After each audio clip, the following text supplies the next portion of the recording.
안녕하십니까, 레필입니다. 3월 21일 두산 에너빌리티 보도록 하겠습니다. 먼저 증시 보겠습니다.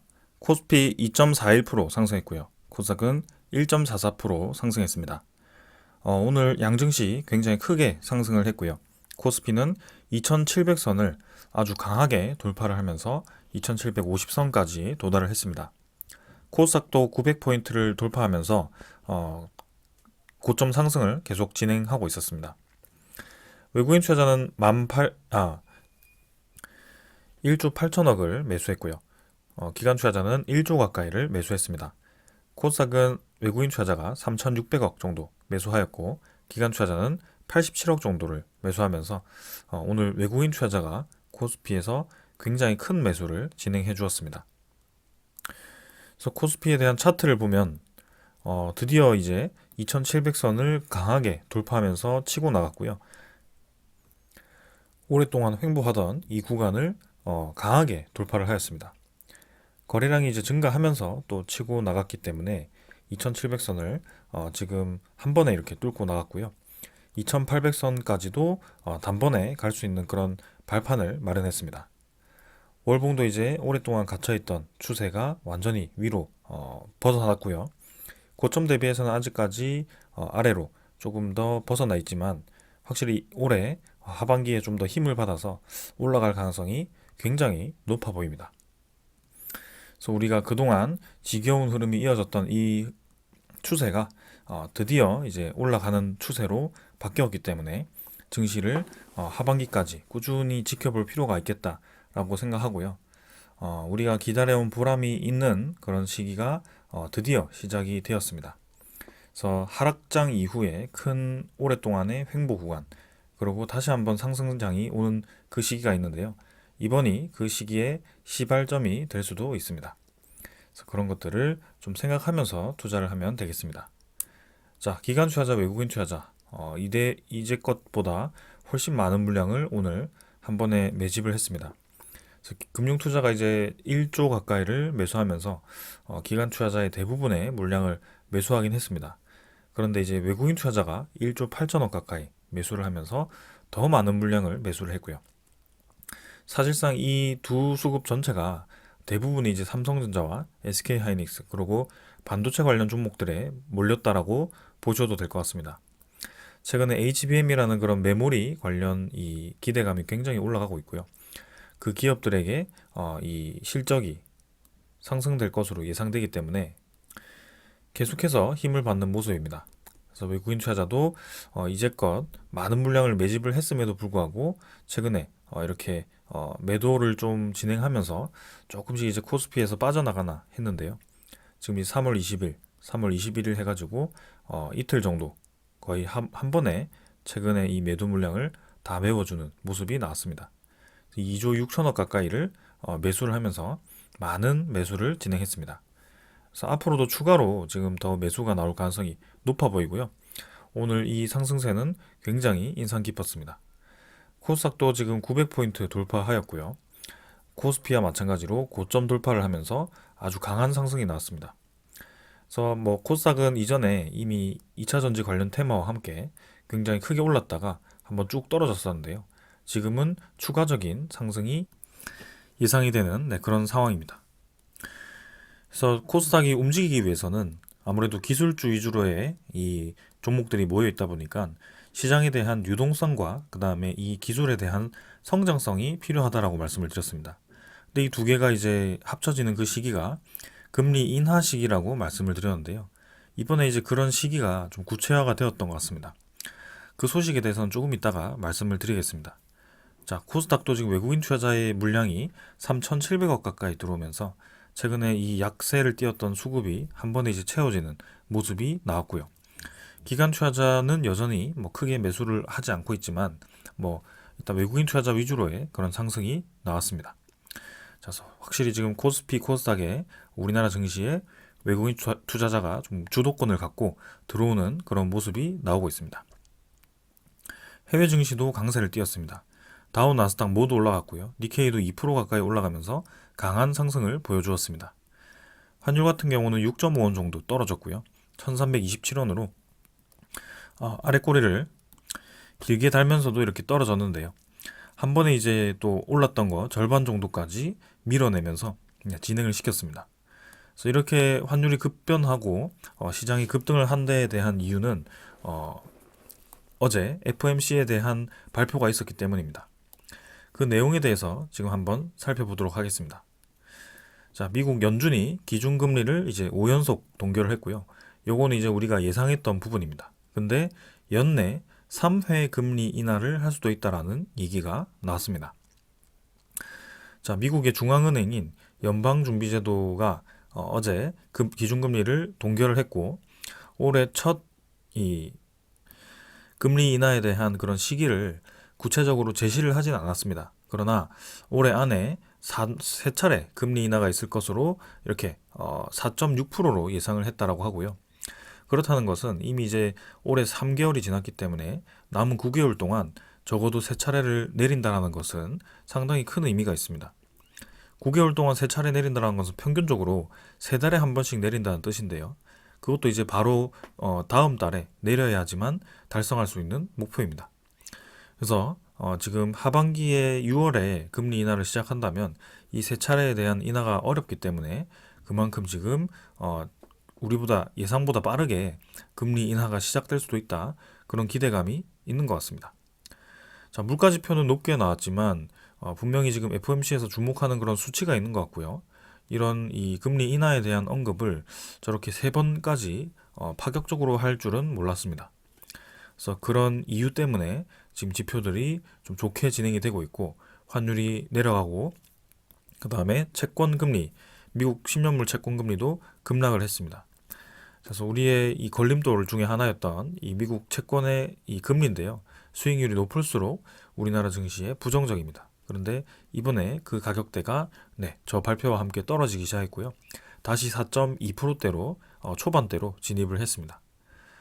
저렇게 이제 3번 떨어뜨린다고 했기 때문에 이미 뭐 시장은 방향은 정해진 것 같고요. 미국 국채금리 떨어질 거고요. 환율도 떨어질 거고 우리나라 증시는 계속해서 반등할 가능성도 있습니다. 때마침 이제 일본도 금리를 올렸기 때문에 일본 증시에서의 차익 실현 물량이 좀 빠질 수도 있거든요. 특히 일본 증시가 많이 올랐기 때문에 그런 위험도가 있습니다. 그래서 우리나라 증시에 장기적으로는 굉장히 유리한 상황이 만들어졌다라고 보시면 될 것 같습니다. 선물 지표는 미국 증시 0.7% 정도, 0.5% 정도 올라가고 있고요. 유럽 증시도 마찬가지 오늘은 상승 중입니다. 그래서 전반적으로 분위기가 괜찮게 진행 중이고요. 이 금리 인하 3번에 대한 그런 효과가 글로벌 증시 전체를 좀 움직이고 있습니다. 그래서 저게 이제 물가지표 다음 달에 물가지표가 발표되기 전까지는 그 상승세가 이어질 가능성이 높고요. 코스피는 무난하게 2800선을 넘어서 고점을 계속 갱신하지 않을까라는 그런 기대감도 있습니다. 그래서 한번 분위기 계속 살펴보도록 할 거고요. 오늘 증시에 대한 분위기는 이 정도로 살피겠습니다. 종목으로 넘어가겠습니다. 두산에너빌리티 보겠습니다. 330원 상승해서 1.86% 상승했고요. 18,070원으로 마무리가 되었습니다. 자, 오늘 장 초반에 살짝 하락하는 듯 하다가 상승으로 전환이 되었고요. 오늘 코스피 전체가 급등을 하는 바람에 두산에너빌리티도 예외 없이 상승을 하였습니다. 코스피 전체 시장 대비해서는 상승률이 적은 것처럼 보이지만 사실상 오늘 코스피의 상승률 대부분이 특히 수급 전체가 지금 삼성전자라든지 SK하이닉스 그 1, 2위 종목에 다 집중이 되었습니다. 그렇기 때문에 두산에너빌리티가 적게 상승했다라고 볼 수도 있지만 오늘도 선방을 했다라고 보는 것이 좋겠습니다. 그리고 시간의 거래도 뭐 평소처럼 조금 힘이 있는 모습이고요. 18,000원으로 뭐 70원 정도 떨어졌지만 크게 중요해 보이지는 않습니다. 거래량이 이제 510만 주로 전날보다 감소를 했는데요. 조금 더 거래량이 생겨서 다시 힘을 받았으면 좋겠습니다. 어제보다 점진적으로 지금 감소를 하면서 거래량을 줄이고 있는데 다시 한번 힘을 주는 그런 거래량을 기다려 보겠습니다. 일단 그래도 4일 정도 야금야금 떨어뜨리던 이 주가를 한번 이제 올려주면서 지금 이제 15일의 종가보다도 높은 가격대로 유지가 되었고요. 그래서 추가적인 상승이 나온다면 이제 18,000원 넘어서 19,000원, 20,000원까지도 도전을 해볼 수 있을 것 같습니다. 그래서 이제는 이런 이제 거래량 터지는 상승세가 한 번이라도 나온다면 지금 이제 앞자리가 바뀔 가능성이 높아 보이고요. 그만큼 두산 에너빌리티가 느리긴 하지만 우상향을 하고 있다라고 볼 수가 있겠습니다. 자, 그래서 내일은 금요일이고요. 금요일에 어떤 시장이 펼쳐지는지, 그리고 다음 주에 어떤 상황이 만들어지는지 계속 주시를 해보겠습니다. 차트 보겠습니다. 차트는 뭐 N자로 지금 이제 반등을 하기 시작했고요. 어제 이제 아랫꼬리 길게 달고 반등을 시켰고, 오늘도 추가적인 상승이 나오면서 올라가기 시작했습니다. 그래서 이 고점을 찍고 빠르게 떨어지지 않고 지금 지지 라인을 형성하면서 그대로 이제 이 가격대를 유지를 하는 모습이고요. 21선이 갭을 메워주면서 올라와 주기를 이렇게 버텨주고 있습니다. 그래서 이전과는 상황이 좀 다르다라는 점이고요. 피크 거래량이 점진적으로 감소하면서 거래량이 줄고 있는데, 이쯤 해서 내일이나 다음 주쯤에 다시 한번 거래량을 증가시키는 그런 흐름이 나오는 게 좋겠습니다. 그래서 이번에 거래량을 실어서 올라갈 때는 추가적인 상승과 함께 이 고점대를 한 번에 뚫고 나가는 것이 중요해 보이고요. 코스피에 대한 흐름이라든지 두산 에너빌리티가 현재 처한 그런 시장에 대한 성장성이라든지 실적에 대한 개선을 생각해 본다면 저는 충분히 이 고점 돌파는 단기간에 가능할 거라고 생각을 하고 있습니다. 자, 그래서 막연하게 주식수가 많기 때문에 올라가지 못한다라고 얘기를 할 수 없는 것이, 주식수가 회전율이 10%도 되지 않죠. 한 3% 정도만 돌아도 이렇게 두산 에너빌리티 주가가 5% 이상 강하게 올라갈 수 있다라고 볼 수가 있습니다. 그래서 거래 회전율이 수급 쪽으로 이제 매수 쪽으로 좀 활발하게 붙어준다면 확실히 지금 힘있게 올라간다는 뜻이고요. 결론적인 얘기지만 저점에서부터 차곡차곡 이제 저점을 다지면서 올라가주는 그림이 만들어지고 있습니다. 그래서 오래 걸리긴 했지만 최저점인 13,000원대부터 18,000원까지 차곡차곡 이제 다시 회복을 해주고 있는 상황이고요. 내릴 때는 이제 한 달 정도 만에 내렸지만, 올라올 때에도 힘들긴 했지만 그만큼 우리의 예상보다 빠르게 올라가는 구간이 다시 나올 수도 있습니다. 충분히 지금 시장 상황이 좋기 때문에 그런 가능성이 저는 있어 보입니다. 그래서 천천히 접근을 해보면 좋겠습니다. 최근에 들어서 외국인 투자자라든지 기관 투자자가 계속해서 매수를 강하게 해주고 있기 때문에 저는 분명히 큰 상승이 한 번은 올 거라고 생각을 하고 있습니다. 오늘도 투자자 수급을 보게 되면 기관 투자자가 34만 주를 매수했고요. 외국인 투자자가 76만 주를 매수했습니다. 금융 투자는 39만 주 매수하면서 40만 주 가까이 매수했고요. 나머지 이제 투신 은행은 조금 매수했고, 보험은 살짝 매도했습니다. 연기금 투자자도 이제 연일 매수를 끝내고 8만 2천 주를 매도했고, 사모펀드는 2만 9천 주 매도하면서 4일 연속 매도를 했습니다. 그러나 지금 외국인 투자자가 또 추가적인 매수를 했다라는 점, 그리고 연기금 투자자가 많은 매수를 최근에 집중적으로 하고도 크게 매도를 하지 않는다는 점, 보험 투신도 마찬가지죠. 지금까지 아주 많은 매수를 진행하고 좀 쉬어가고 있지만 매도를 하지 않고 있습니다. 그래서 2차 매수가 진행될 것인가, 그리고 이 외국인 투자자가 어디까지 매수를 진행할 것인가, 그런 것들을 좀 지켜보겠습니다. 그래서 지금 분위기 저는 나쁘지 않은 것 같습니다. 반도체에 대한 상승 집중으로 조금 이제 소외된 것처럼 보이기도 하지만 분명히 지금까지의 흐름을 보면 차근차근 올라가고 있습니다. 그래서 지금 반도체 다음으로 수요 전력에 대한 필요성이 강조가 되고 있고, 거기에서 지금 에너지에 대한 이 중요성이 점점 커지고 있는 상황입니다. 그래서 탈탄소도 하고 안정적인 에너지도 필요하고, 그렇기 때문에 지금 필요한 에너지가 점점 한쪽으로 쏠리고 있습니다. 그래서 산업에 따라서 필요한 에너지가 질이 다르기 때문에, 종류가 다르기 때문에 거기에 맞는 에너지를 각각 쓰면 되고요. 그게 이제 두산 에너빌리티가 여러 솔루션을 제공해 줄 수 있다라는 그런 측면에서 상당히 큰 장점이라고 생각을 합니다. 자, 공매도 잔고 한번 보겠습니다. 잔고는 540만 주로 전날보다 이제 28만 주 정도가 늘었습니다. 이때는 이제 외국인 투자자가 이 매도를 갑작스럽게 86만 주 정도 진행했던 날인데요. 하루 만에 이제 그 물량 채웠고 오늘도 추가적인 매수를 진행했습니다.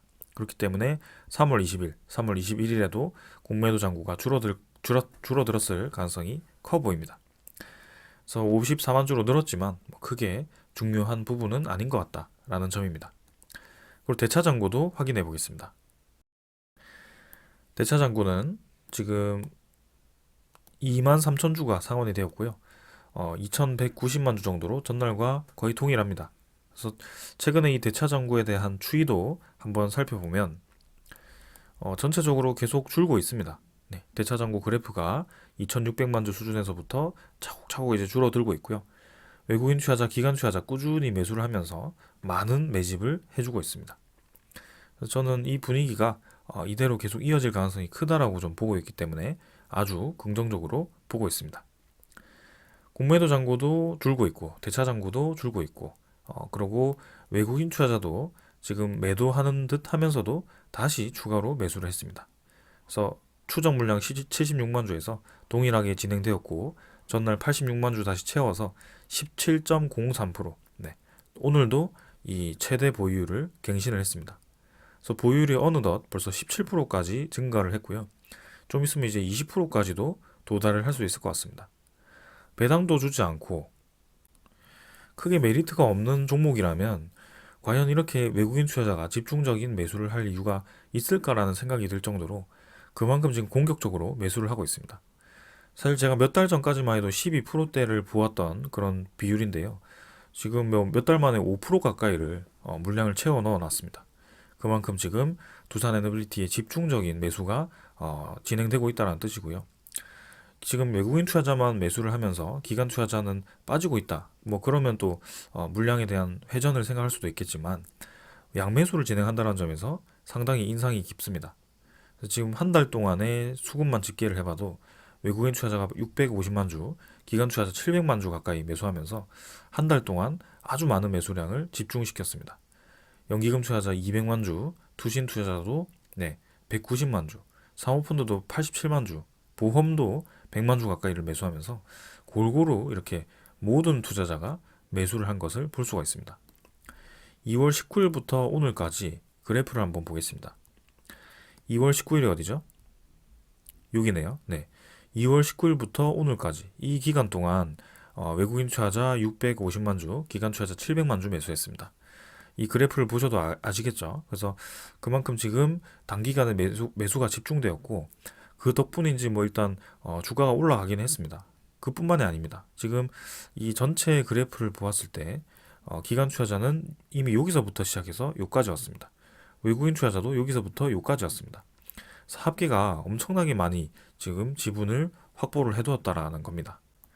전체적으로 보면 결국엔 도돌이표죠. 내려갔다 올라갔다 내려갔다 올라갔다 또 비슷한 위치까지 올라왔기 때문에 뭐 또 떨어진 거 아닌가 뭐 그럴 수도 있죠. 근데 그 기간 동안 이 두 투자자가 얼마나 많은 물량을 매수를 했는지 한번 이 그래프를 통해서 보십시오. 네, 수치적으로만 봐도 딱 봐도 이제 5천만 주 가까이를 이상 매수를 했습니다.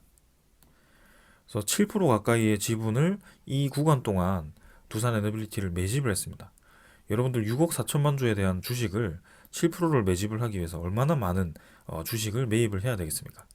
근데 이렇게 주가가 기고 떨어지고 올라가면 떨어지고 이런 종목을 왜 이렇게까지 많이 매수를 했을까요? 분명히 거기에 대한 이유가 있을 거라고 생각을 합니다. 그래서 이제 다시 고점으로 왔는데요. 이번에는 저는 좀 돌파할 가능성이 한 90% 이상 될 거라고 생각을 하고 있습니다. 그게 내일이 될지 아니면 다음 주가 될지 아니면 4월이 될지 그거는 제가 말씀드릴 수 없습니다. 그러나 조만간 여기에 대한 움직임이 지속될 거다. 그리고 이전과는 확실히 다르게 거래량이 계속 힘이 있게 유지가 되고 있다는 점에서 주목이 됩니다. 아까 말씀드렸듯이 거래량의 피크가 한 번 더 나오면서 치고 나가는 것이 중요하다라고 말씀을 드립니다. 자, 그리고 뉴스케일 파워 최근에 같이 보고 있죠. 5.15달러까지 하락을 했습니다. 자, 정말 이제 차트가 드라마틱합니다. 11.21달러까지 2.47달러부터 11.21달러까지 거의 한 달도 안 돼서 도착을 했습니다. 거의 5배죠. 5배 정도 올랐고 반토막 나는데 3일 걸렸습니다. 어제 4.88달러까지 찍었습니다. 그래서 이틀 동안 30% 이상씩 떨어뜨렸고요. 오늘 이제 그 뭐 기술적인 반등이 나오는지 뭐 추가적인 상승이 나오는지는 좀 봐야 됩니다. 근데 어제도 말씀드렸듯이 뉴스케일 파워에 문제가 있어서 이렇게 떨어진 게 아닙니다. 요 고점에서 매도 리포트가 나왔기 때문입니다. 저는 굉장히 의도적이라고 생각을 하고 있고요. 이 고점에서부터 공매도를 때렸을 때 공매도가 얻을 수 있는 수익률이 상당할 거라고 생각이 됩니다. 그리고 이미 공매도를 때려서 2.4달러까지 떨어뜨렸던 그 주가를 단숨에 이제 5배를 올리는 바람에 그 미처 상환하지 못했던 공매도 상환 이 세력들이 정말 이제 파산에 이르렀을 거라고 생각을 합니다. 그렇기 때문에 살기 위한 그런 매도 리포트가 아닐까라는 그런 의심까지 들고요. 목표가까지 결국에는 도착을 시켰습니다. 4.5달러. 그래서 목표가 하향을 통해서 이렇게 떨어뜨렸지만 결국에는 지금 목표가를 하향할 이유가 전혀 없거든요. 시장이 작년처럼 SMR이 정말 성공을 할까, 정말 어디에다가 쓰일까에 대해서 고민할 때 그런 리포트가 나온다면 저는 충분히 이해를 합니다. 근데 최근에 AI 반도체가 등장하기 시작하면서 이 AI 데이터 센터를 어떻게 돌릴 것인가에 대한 의문성이 증가가 되었고, 실제로 이 AI 데이터 센터를 소유하고 이제 짓기 시작하는 그런 MS, 아마존, 그 다음에 구글 이런 업체들이 그리고 빌 게이츠까지요. SMR에 대한 전문가, 원자력 발전에 대한 전문가를 채용을 하고, 그리고 심지어 원자력 발전 옆에 있는 데이터 센터 지분, 이 땅까지 사들이는 그런 모습이 나왔습니다. 그러면 기정사실화된 거죠. 네, AI 데이터 센터는 SMR의 공급이 필수적이다. 그리고 이 SMR은 6개월에서 2년 안에 공급이 가능하다. 그만큼 작고 안정적으로 지을 수 있다. 근데 미국 내에서 유일하게 NRC 인증을 받은 게 뉴스케일 파워고요. 그리고 루마니아 원전에 대한 SMR에 대한 프로젝트에 미국이 5조 원을 집중 지원을 하기로 했습니다. 근데 이런 소식에도 불구하고 목표가를 갑자기 7.5달러에서 4.5달러까지 떨어뜨리면서 한다는 얘기가 SMR에 대한 이 재무가 좋지 않다. 아직 수주가 하나도 되지 않았다. 뭐 그런 얘기인데요. 수주는 당연히 곧 되겠죠. 루마니아 프로젝트에 미국 정부 차원에서 5조를 투입을 한다는데 당연히 이 수주가 될 거고요. 그리고 추가적인 잠재 시장 파이가 갑작스럽게 커진 상황인데 굳이 이렇게 매도 리포트를 때리면서 매도를 이렇게 집중시킬 이유가 있을까요? 아무튼 저는 지금 이렇게 떨어졌다라고 해서 2.5달러까지 다시 돌아간다. 그거는 굉장히 무리가 있다라고 생각하고 요즘 해서 이 정도 자리를 잡고 추가적인 급등이 예상이 됩니다. 그 시기가 언제가 될지는 모르겠지만 일단 뉴스케일 파워는 지금 몇 달 동안 내렸던 그 부분을 단 3주 만에 올렸기 때문에 분명히 단기적인 상승에 대한 피로도는 있을 겁니다. 그래서 지금 이 정도로 이 종목이 그리고 이 분야가 관심을 받고 있다라고 긍정적으로 보시면 될 것 같고요. 네, 두산 에너빌리티도 그 관련한 사업을 하고 있기 때문에 충분히 올라갈 자격이 있습니다. 그래서 앞으로 시장을 계속해서 주목해 보겠습니다. 자, 그 다음은 오늘 사실 뭐 특별한 소식이 없기 때문에 간단하게 소식 몇 개만 보고 넘어가겠습니다. 자, 스웨덴에 대한 소식이 오랜만에 들려왔는데요. 2035년까지 최소 2.5기가와트 규모의 원전 도입 법안을 제출했습니다. 그래서 2024년 3월 19일 스웨덴 정부는 국회에 에너지 정책 개편을 위한 법안을 제출했다. 그래서 2035년까지 최소 2.5기가와트 원자력 설비 개발을 촉진을 하겠다라는 내용을 포함하고 있다고 합니다. 2.5기가와트면 아무래도 대형 원전 기준으로 1200메가와트급 수준의 2기 정도가 될 것 같고요. 체코 원전과 유사합니다. 그래서 이 1200메가와트급을 보유할 수 있는 그런 국가, 이 납품할 수 있는 국가는 또 3개로 압축이 되죠. 미국, 그 다음에 프랑스, 한국. 그래서 스웨덴이 한국과 또 이제 원자력 발전에 대한 협력을 진행하고 있기 때문에 또 기대를 해봐도 될 것 같습니다. 그러나 최근에 그 동유럽과 북유럽 쪽에 그 러시아와의 그런 신경전에 있어서 외교가 분명히 필요하기 때문에 최근에 프랑스가 또 우크라이나 쪽에 파병을 한다라고 하고요. 미국도 계속해서 러시아를 견제를 하고 있기 때문에 이 국제적인 위상, 그 다음에 이 유럽 내의 정치적인 영향력을 보면 사실 우리나라가 제일 불리하기도 합니다. 그래서 이 체코 원전에 대해서도 좀 이제 촉각을 두고 기다리고 있긴 한데요. 6월 달에 발표되기 때문에 일단 기다리겠습니다. 그러나 팩트 하나는 우리나라에 대한 제조력이 가장 좋다. 그리고 우리나라에 대한 가격 경쟁력이 가장 좋다. 그리고 기술력도 사실 우리나라가 가장 좋다라고 할 수가 있겠습니다. 그 외에 외교적인 부분, 그런 부분들에 있어서 좀 밀릴 수도 있고 원천 기술이 조금 이제 아직까지 불안하다는 점, 그 두 가지가 이 반대 이 불안감으로 남아 있는 그런 상황입니다. 그래서 그거를 이겨내고 지금 웨스팅하우스가 체코에서 지금 떨어져 나왔고요. 프랑스와 우리나라가 체코에서 2파전을 하고 있습니다. 그래서 그 2파전의 이 승리자가 누가 될지 아니면 반반 갈라서 나눠 가질지 뭐 그건 모르겠습니다. 그러나 이 스웨덴 원전도 그 체코 원전에 대한 영향을 받지 않을까 하고요. 어느덧 3월 말까지 왔고 4월, 5월 지나면 발표가 되겠습니다. 두 달밖에 남지 않았습니다. 그래서 차분히 기다려보면 좋은 결과가 있지 않을까라는 생각이고요. 한번 지금처럼 기다려보겠습니다. 자, 앞으로는 우리 전체가 시장에 대한 파이를 보면 분명히 전력 수요가 증가한다는 것은 누구나 알고 있습니다. 전력 수요, 그죠? 그래서 그 전력 수요 증가에 따라서 필요한 부분들이 당연히 전선이 필요하겠죠. 그리고 변압기가 필요할 겁니다. 송전이 필요하죠. 그래서 전선과 변압기가 필요하고 그다음에 거기에 대한 이 직접적인 전력 플랜트에 들어가는 기자재죠. 주기기라고 하겠습니다. 네, 주기기라든지 보조기기 업체들이 또 많이 필요할 겁니다. 그리고 이 플랜트를 짓기 위한 철강 회사라든지 건설 기업들이 많이 필요하게 될 겁니다. 그래서 총 이렇게 네 가지 정도가 있을 것 같고요. 근데 여기에 추가로 해서 이제 전력에 대한 종류가 있죠.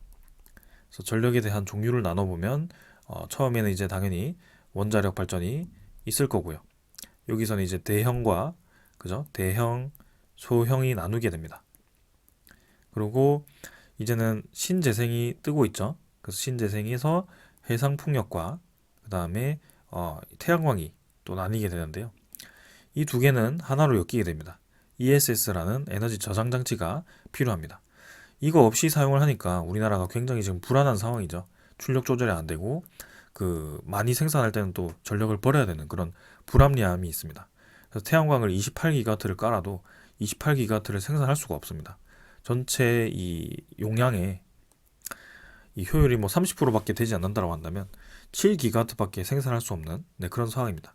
그래서 겨울이나 지금이나 이렇게 계절에 따라서 갑작스럽게 원자력을 멈추고 이 출력 조절을 하는 이유가 이 태양광의 기후 영향 때문입니다.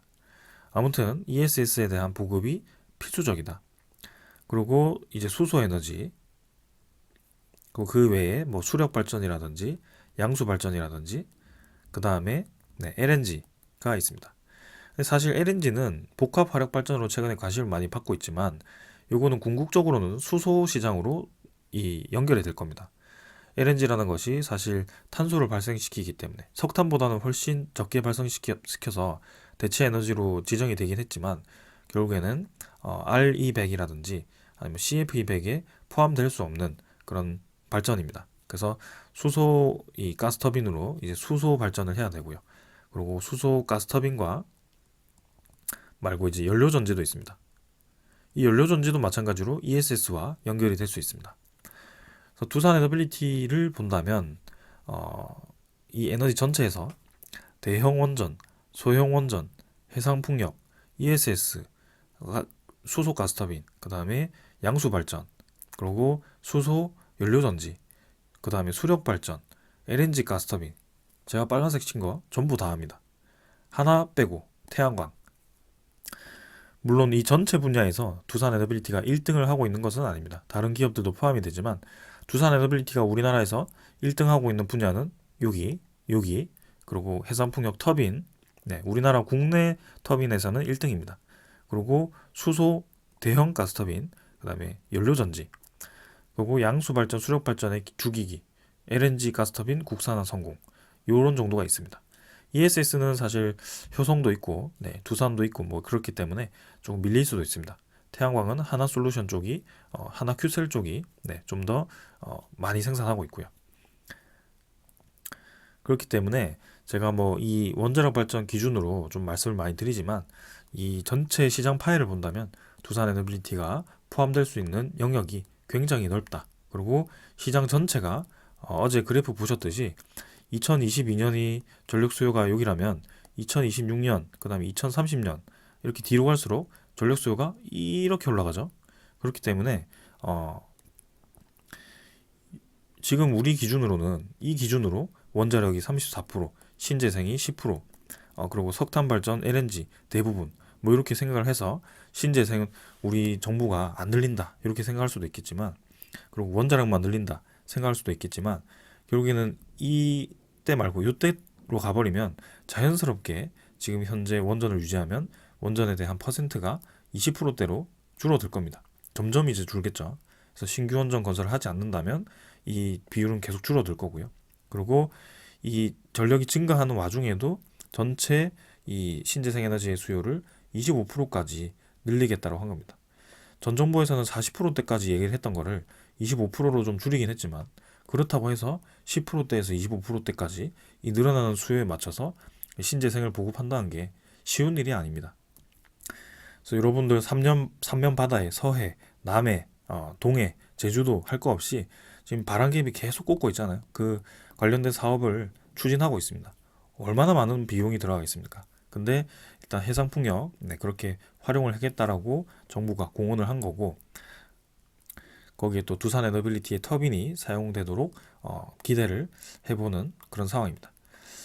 자, 그래서 전력 수요 증가, 그 다음에 전 세계적인 탈탄소 기류, 그리고 이제는 저런 이 에너지에 대한 종류에 따라서 AI에 보급되거나 아니면 뭐 태양광은 좀 이제 이 집중이 덜 되는, 그죠? 에너지 집중이 덜 되는 일반 가정집 뭐 그런 쪽에 쓰거나, 그다음에 사무실 쪽에 쓰거나, 굳이 가정과 사무실 전기 비용을 원자력 발전으로 다 보급할 필요는 없죠. 근데 분명히 이런 이 좁은 면적에 전력이 집중되는 곳에는 출력 조절이 안정적이고, 그리고 생산이 안정적이고, 용량이 큰 그런 전력이 필요합니다. 그게 제 생각으로 한 것이 아니고, 어떤 특정 에너지를 옹호해서 그러는 게 아니고, 그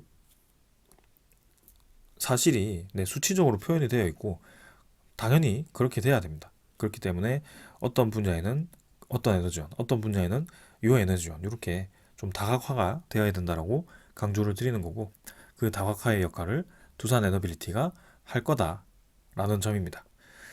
자, 18,000원 저는 아직도 쌉니다. 제가 봤을 때는 너무나도 싼 가격이다라고 생각하고 있고요.